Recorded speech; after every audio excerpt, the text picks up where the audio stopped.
and you're watching Roots TV Nigeria. And now with me in an exclusive conversation is the senator representing Kaduna Central, Senator Shehu Sani.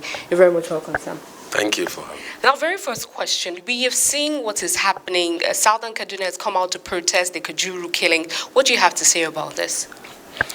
Well, the killings, the violence, and the bloodshed in Kaduna State, particularly in the Southern Kaduna and Kajuru area, has been on for a very long time, and is as a result of a number of factors, one of which is the most important, is the inability of the leadership in the state to address the problem.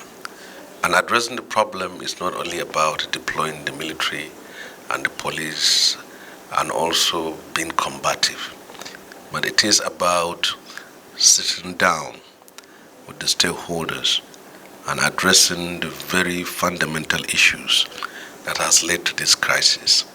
If you have a leader that has openly identified with one side of the population as against the other, that leader cannot serve as a lever or as a platform for peace.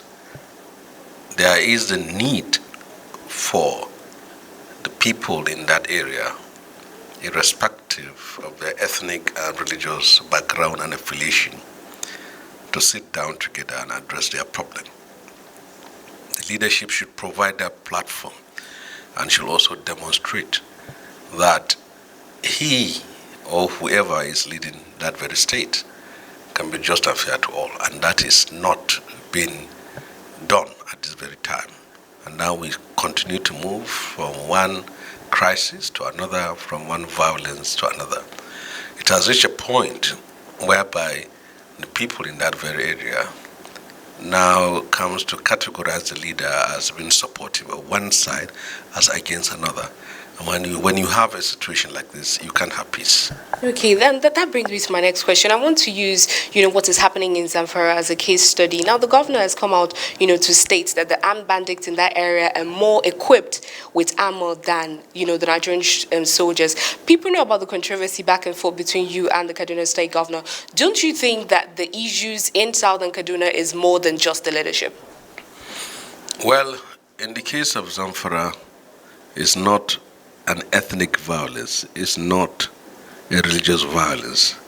It is armed bandits unleashing mayhem and killing innocent people, ransacking a whole village and displacing thousands of people.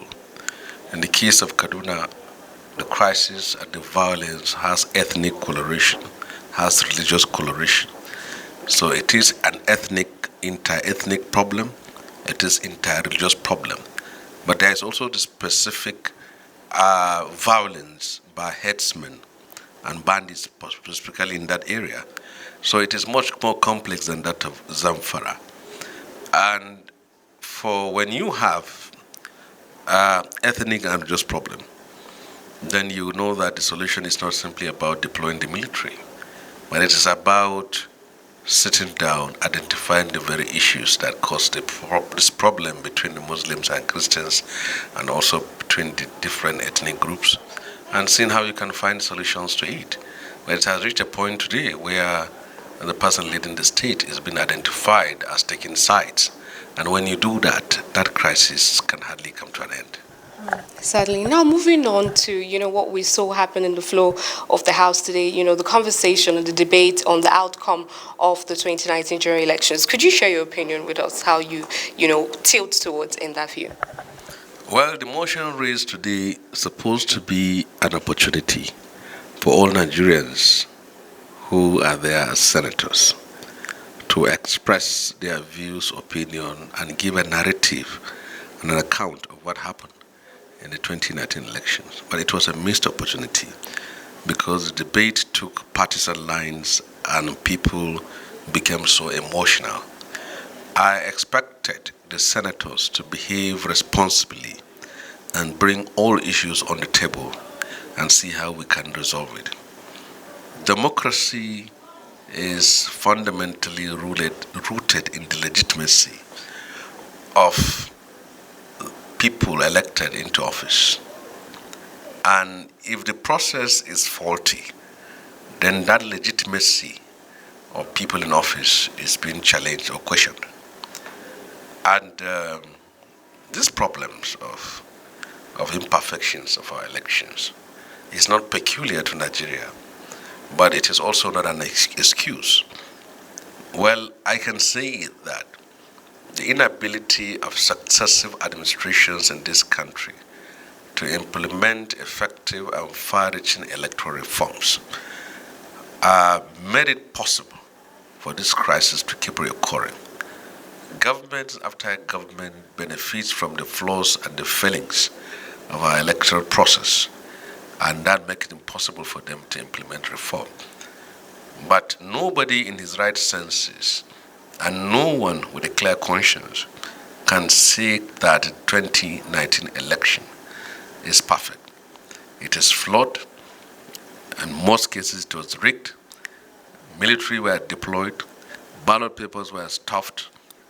Results were written. Votes were bought and sold. So we can't call this a perfect election. We can't call it even a modest election. We have had an election, that is it, and the legitimacy of it would be challenged in courts of law. But this government fell in the same line with the one it succeeded.